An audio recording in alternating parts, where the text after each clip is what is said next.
Hello, everyone. During your time away, Mr. Dubas, Mr. Holton, myself, and Miss Stark have collaborated on a visual arts project that you're going to be working on during your time away from senior high.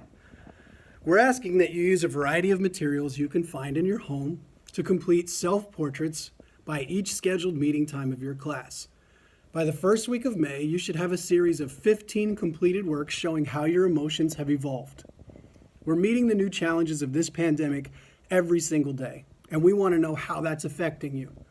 Record the different ways you're feeling every time you make a new work. Are you relieved? Are you fearful? Are you calm? Are you anxious or uncertain? Are you lonely? Do you feel protected? Do you feel like you've escaped? Do you feel more loved? Do you feel bewildered or panicked? Are you challenged? Or are you one of those people that's very optimistic for how all this is going to end? Maybe you can't even wrap your head around what's happening in the world right now.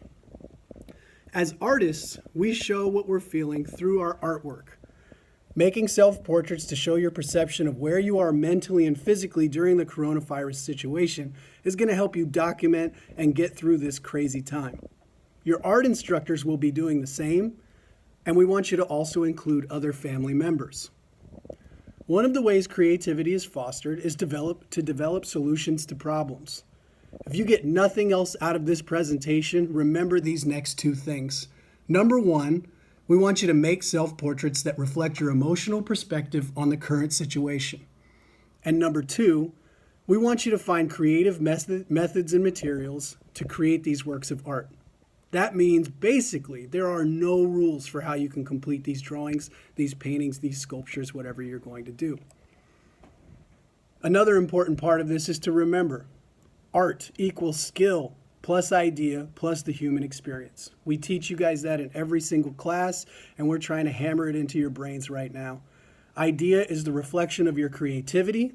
This is your inspiration, your knowledge of aesthetic theories, how you appropriate information that you've taken in, your imagination, experimentation, and Boyer's themes that connect all human beings.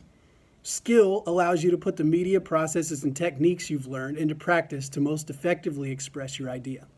This is the 5-step drawing process, the grid drawing process, any painting processes or techniques you've learned, color theory, design principles, art elements, and anything else that you've picked up during one of our classes.